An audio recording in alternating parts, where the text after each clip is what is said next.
Over the past couple of months, liberals' masks have officially come off, and we've been able to peer into the dark and depraved souls that make up the Democratic Party.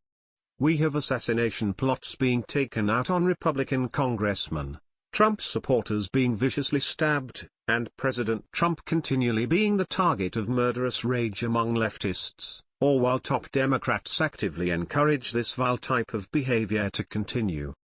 Now breaking reports are confirming that the Secret Service has been called to investigate a disgusting threat of violence against our president, after the vile threat a liberal congressman decided to post on social media several days ago. Earlier this week, it was reported that Democratic Representative Scott Hamman from the state of Maine was caught making violent threats against President Trump, telling everyone on Facebook that he'd kill the president if given half the chance.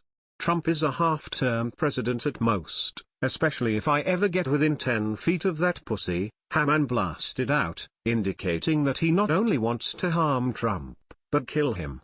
As Hamman's comments fall in line with a series of demagogic proclamations in recent weeks, the Secret Service isn't waiting around to see if he's actually serious in following through with his threats of violence. Now Hamman's political career has been launched into complete jeopardy, as the Secret Service is now investigating him, and plans to go to his residence for a little visit.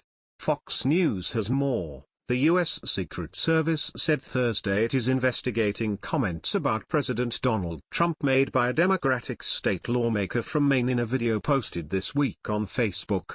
Responding to a Fox News inquiry regarding remarks by State Representative Scott Hamman, a Secret Service spokesman replied, "The Secret Service is aware of the comments in question and are investigating the matter. Allegations of any threat, inappropriate interest or unusual behavior directed towards a Secret Service protectee receives the highest priority of all our investigations."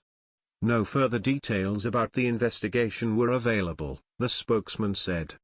"For security reasons, we cannot discuss specifically nor in general terms the means and method of how we perform our protective responsibilities," the spokesman said in a statement.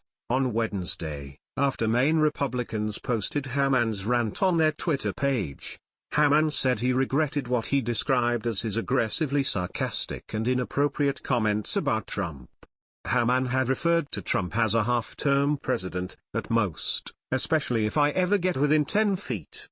Some critics interpreted the comments as a threat of violence against the president.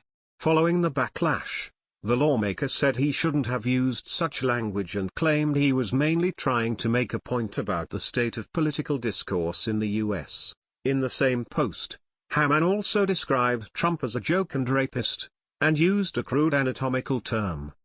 One Facebook user, who did not respond to Fox News' request for comment, replied incredulously to the implicit threat. "Scott Hamman, you plan to kill the president?" the user wrote. Hamman also took a swipe at the president's supporters, saying, "I just can't deal with you ignorant people anymore." Of course, the moron tried to cover his tracks by deleting his Facebook post, but by that point, screen captures had already been forwarded to Trump's Secret Service, after Maine Republican Party Chairman Dominic Cuzanos posted Hamman's comments to the Maine GOP Twitter page. The Maine State House Majority Office has since released an apology from Hamman, but he's more than likely only sorry because of the damage his threats have had on his political career. He stated, while the tone of the post was born out of frustration with the vile language currently surrounding politics, I should not have responded with the same language. Hamman said in a statement, "This is not language I typically use, it does not reflect my personal values, and while misguided, it was intended to make a visceral point about the developing political discourse in America." The Secret Service swarmed Hamman's home on Thursday, where he told the press that they had a good conversation. "It's time that we stop letting these rabid liberals hide behind the First Amendment, and start treating them like domestic terrorists, since that is essentially what they are.